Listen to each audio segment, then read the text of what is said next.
I need to know. No, wait.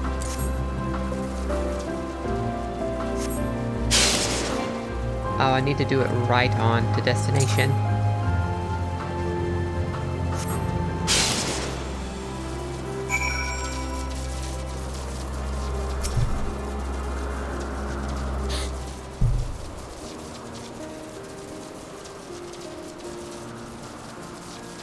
Perfectly done, Davel. Look.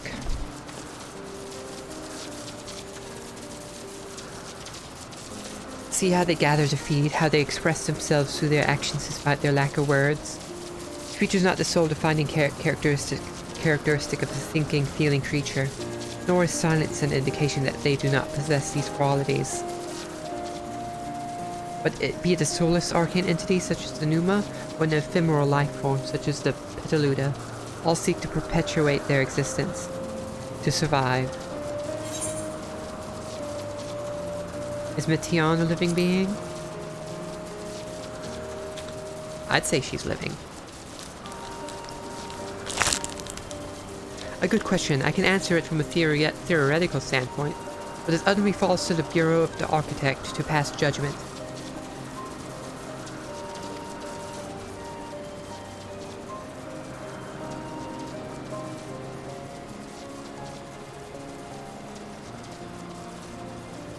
Those with exceptional visions, such as Islodeus, may be able to ascertain her true nature.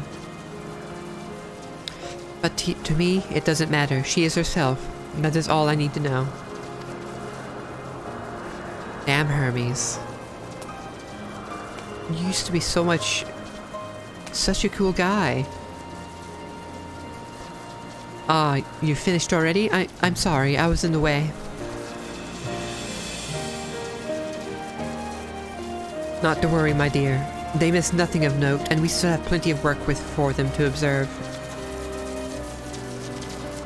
Next, we will head east to the Morning Dew. I need to speak with some observers there.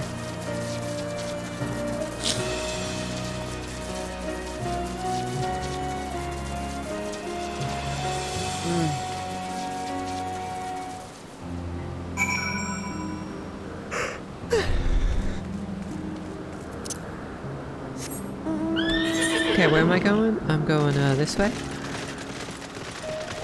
Up there.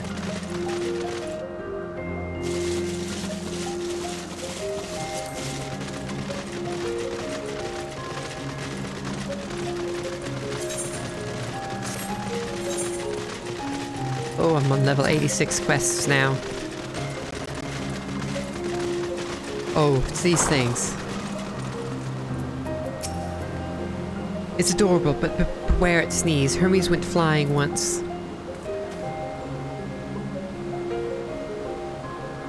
Wait. Hermes. You made things that aren't supposed to fly have the ability to fly. Are you the reason every mount can fly? Are you the reason why a mount like a chocobo can fly? I have a feeling that's the case.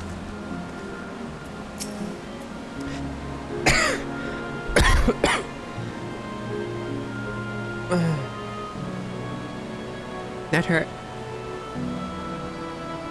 Was there a guiding theme or any method to the madness that is this random assortment of features?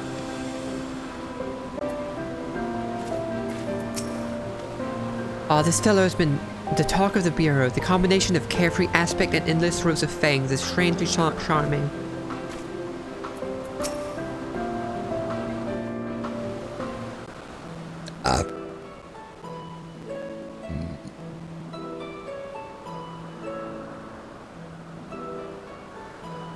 Amazing, is it not? The Ampelos, one of our newest subjects. One of our newest subjects, okay. So, how are we coming along?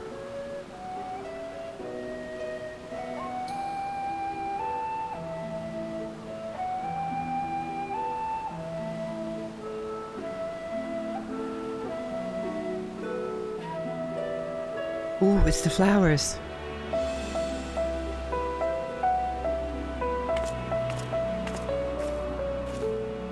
I'm getting myself a new flower.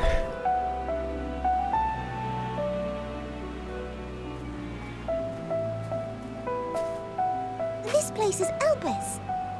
Those flowers. Elpis. Oh, so they natural grow here? Like me. Enteleckies? Oh, we can read emotion and all that?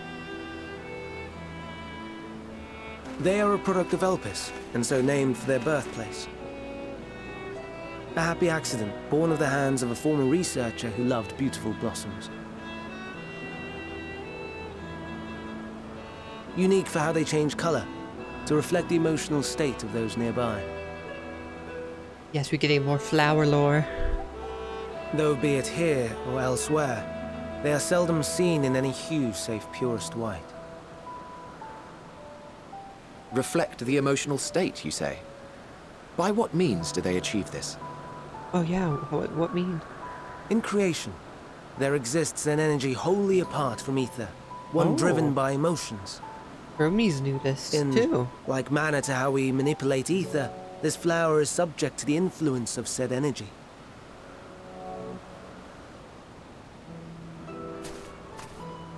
Well, it has no will of its own. It is sensitive to the prevailing emotion in the vicinity, and reacts by altering its color and vibrancy.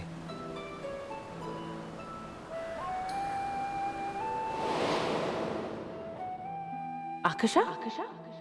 It is one of the unseen energies defined by Harnish alchemical theory. So she's Though right. a gross Nidhana is oversimplification, right. some describe it as an essence influenced by feeling. But why is there an energy influenced by feeling? And where does that energy come from? Akasha. Though I'm not familiar with the term, your description suggests it is the self-same energy. Dynamis, we call it. Dynamis. And those entities like the Elpis flower that have the ability to interact with this energy, converting emotions into tangible phenomena, are Antelekis. That's me. That's me. An Entelecki. I love her. She's so adorable. She That must you be are, my protected. dear. And no ordinary one at that, but the first possessed of free will.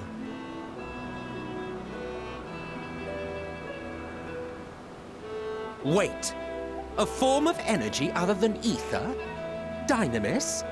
Herm itself I've doesn't never believe heard of Dynamis such is a a thing. thing.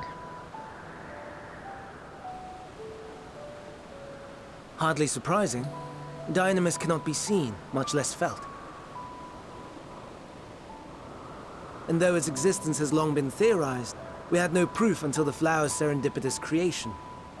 So, wait, the flower randomly came into creation? What's more, Dynamis By is someone. far Oh yeah, they weaker said than by ether. someone.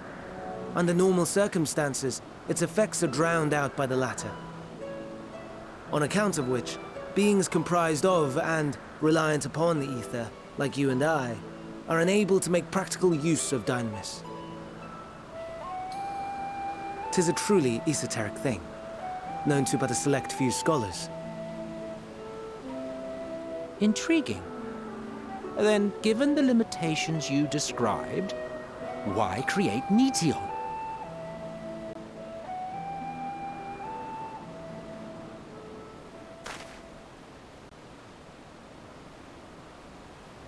Our star, Aetheris, is especially rich in ether, so much so that its name is derived from it. However, when we consider all energy in existence here and in the vast space beyond, Dynamis may account for as much as 68.3%.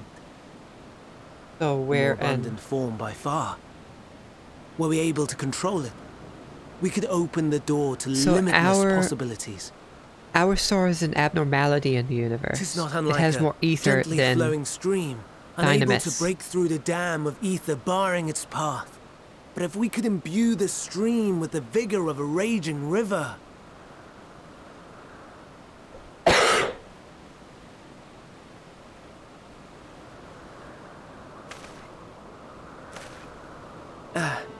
Not that I have such grand ambitions.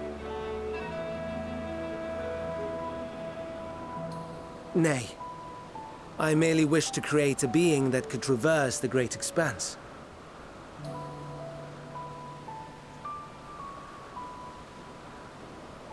The relative scarcity of ether beyond the bounds of this star was a concern. And so, I looked to another source of energy by necessity.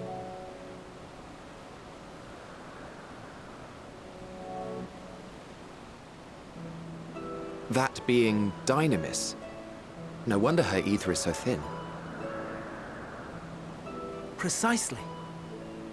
That explains it. Yours is thin too. Like an entelechy. Like me. Yes and no. So, are we the same? Entelecchies. Maybe.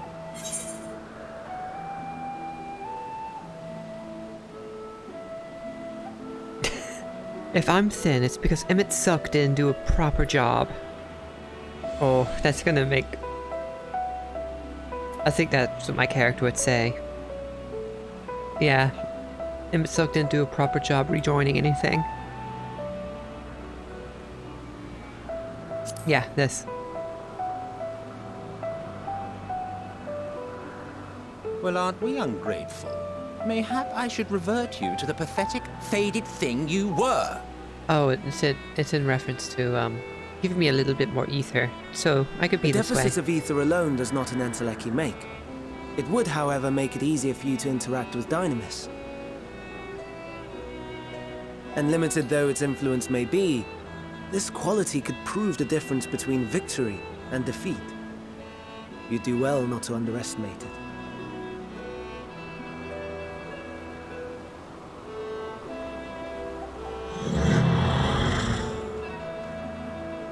Oh dear. I'd forgotten about the poor fellow. You must excuse me a moment while I go and verify a few more things. Alright.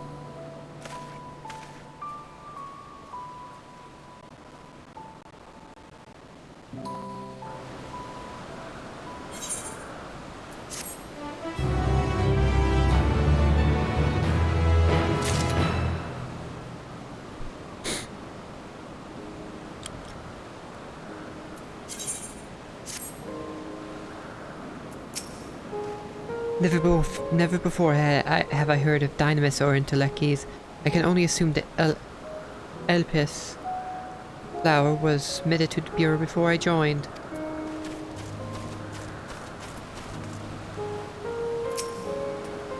Entelecchi or no, we're friends in thinness. I'll appear to be well. This shouldn't take long. The greatest contribution. Not that I or anyone else would be able to make use of it, even if we knew, but it irks me to discover there is an entirely different form of energy, and no one told me. That personal annoyance aside, Hermes' knowledge is undeniably impressive.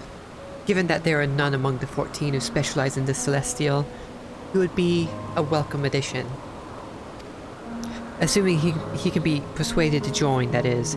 I still can't understand his hesitation.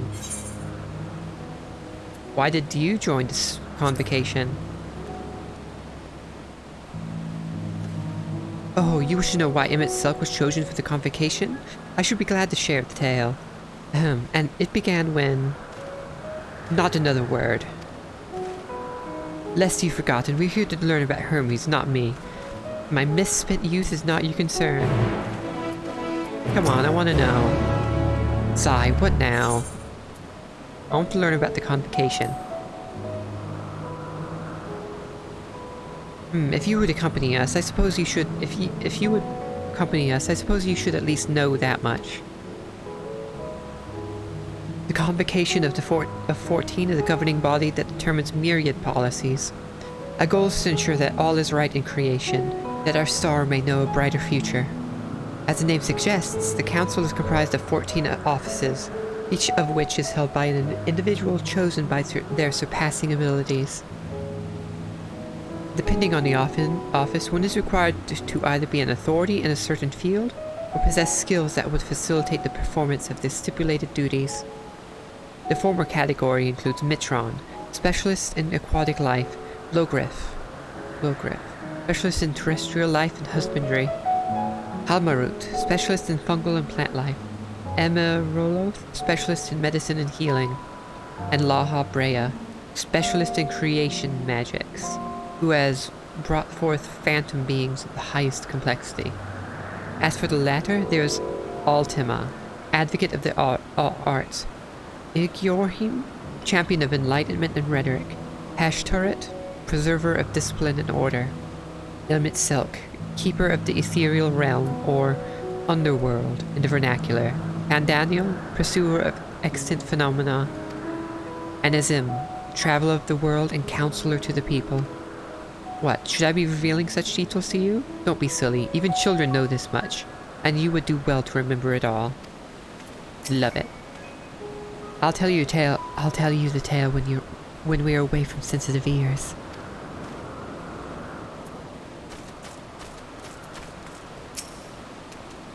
My apologies for the wait. I've inspected the Ampilos to my satisfaction. All is well with the creature, and I dare say it won't be long ere it is released unto the world. Another creation, however, reportedly isn't faring as well. The cherry piece? This is what we shall attend to next. If you would follow me, my friend, we shall return to the main isle and head north.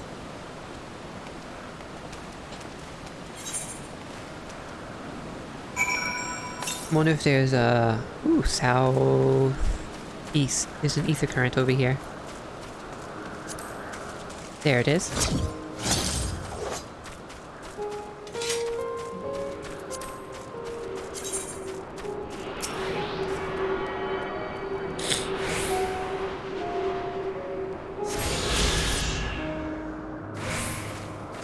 Piece. Ow. What the hell is the last location going to be?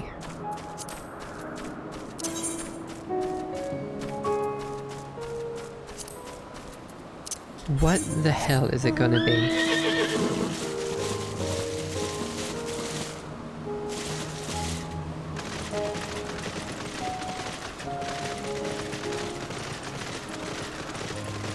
Where do I need to go? Over here?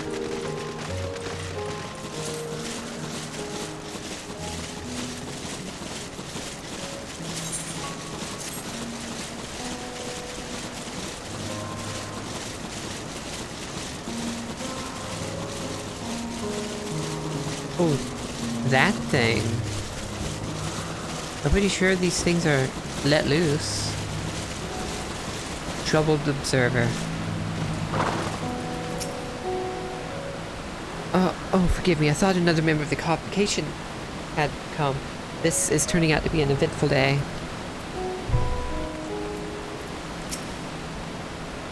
Why is this one blue and shiny? Good point. There's a slight difference in etheric balance between these cherubides. By this, it may be assumed that they aren't the original creations, but their offspring. A serpentine bird or a winged snake.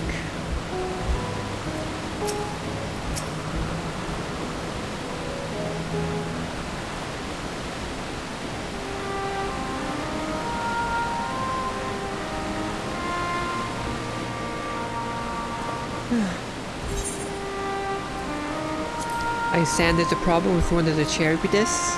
Cherubides? Yeah, that's right. As you know, the cherubides is based on a sea creature. Owing to adjustments to enhance its affinity to wind, it is capable of flight. The specimens created from the concept could all fly without issue, but a problem arose in subsequent generations. This third generation creature was born with an etheric balance, leaning strongly towards the water. Its aquatic origin reasserting itself, it would seem. The result being its affinity to wind is diminished, and it cannot fly. No matter what we try, we can't get it to rise even the slightest bit.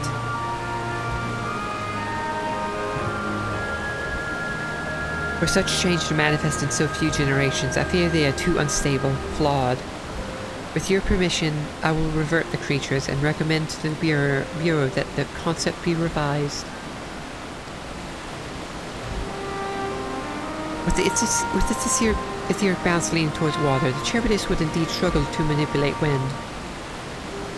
Yet it is too early to conclude that it cannot fly. Having failed at first, it may simply have developed a fear. I shall transform and fly with it, helping it to manipulate wind until it finds its wings. What? You need to go to such lengths.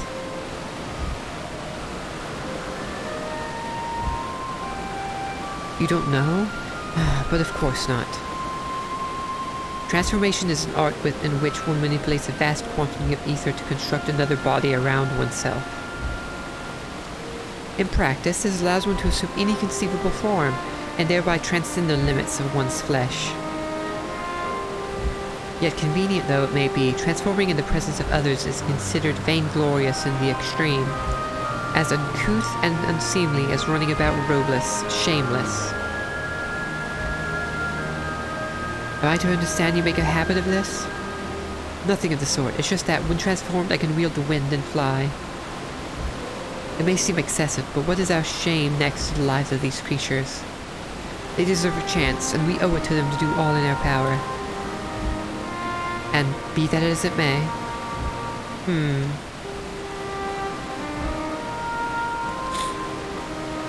Yes, I believe I have a solution. Mitsilk, may I trouble you to move that Cherubidiss away from its fellows, somewhere out of sight?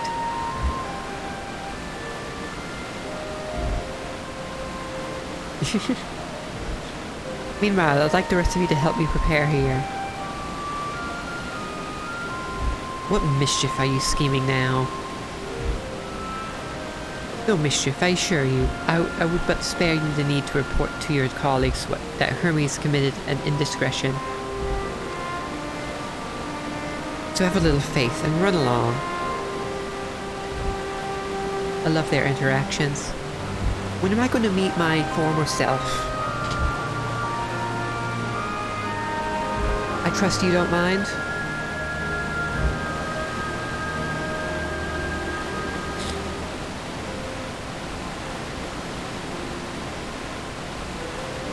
Oh, poor thing. It looks like it's limping.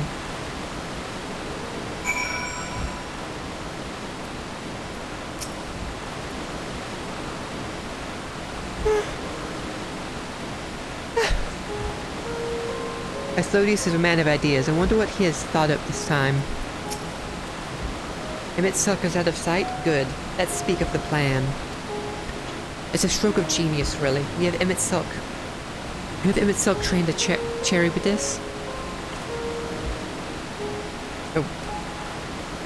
Aside from being able to fly untransformed, he can readily see ether currents.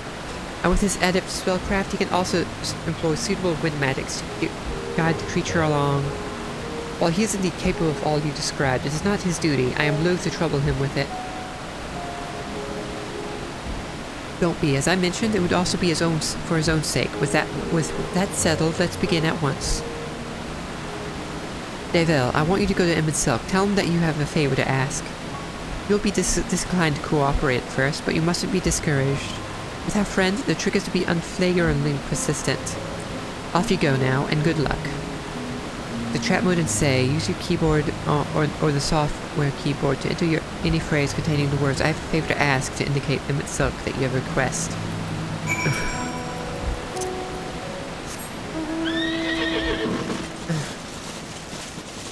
Where is he?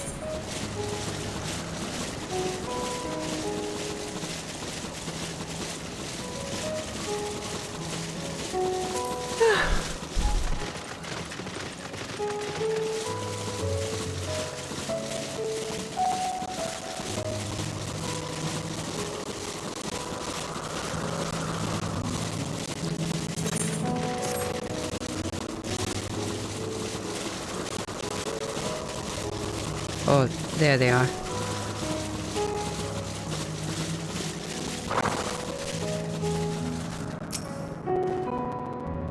Well, are your preparations for this scheme that is clearly not a scheme complete? Let's see. I have it in party. I need to say I have it in say. I have a favor to ask.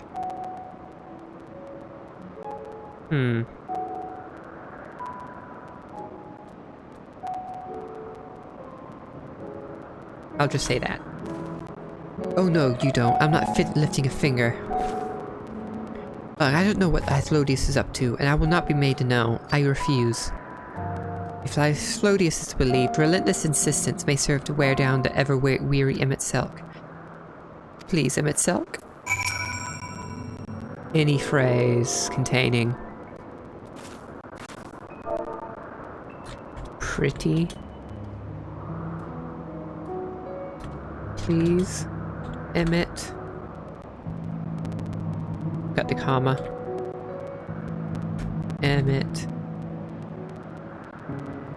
Selk.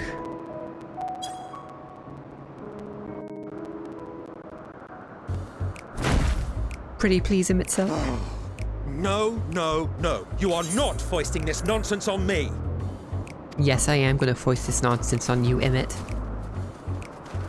I'm given to understand you have the power to help the Charybdis, and should be quite willing to do so. And so I appeal to your better nature, most benevolent Emmett Selk. Please teach her to fly. Or else Hermes will transform. Right now.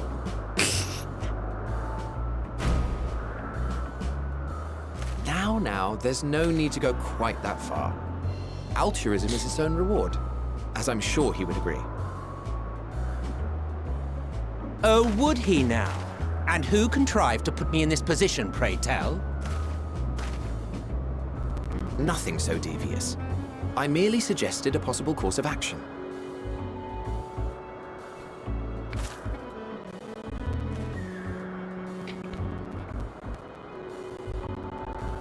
Please, Emmett Selk. Please. We can't deny Mityan when she says please.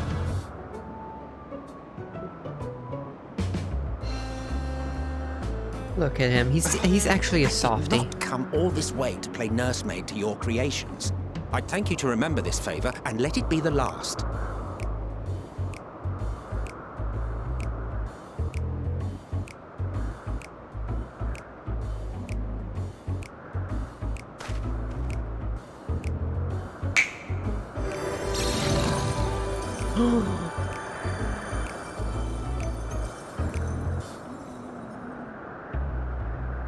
I will aid it once it has taken to the Is this air. one of his It falls to constructs? you to shepherd it skyward.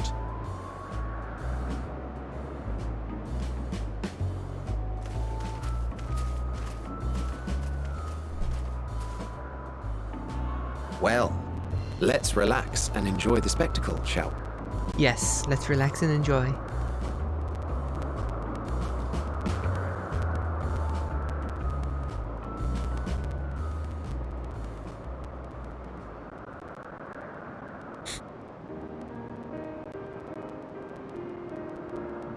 You were wondering why Emmett Selk joined the convocation. Oh yes, I get to Truth be know. told, he wasn't the first choice for the office. I was. On the strength of my ability to see. To see Ether, yeah. But I declined the offer. For though my vision is exceptional, I am pedestrian in all other aspects. Worse even. Quite abysmal when it comes to manipulating ether, for example. Couldn't transform even if I had a mind to do so. To do so, okay. What good is the ability to perceive a problem if one cannot act to address it?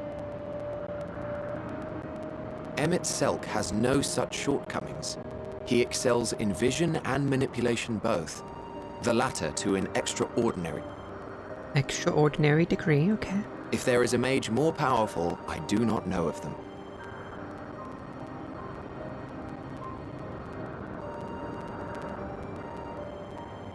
Thus did I recommend him for the office in my stead.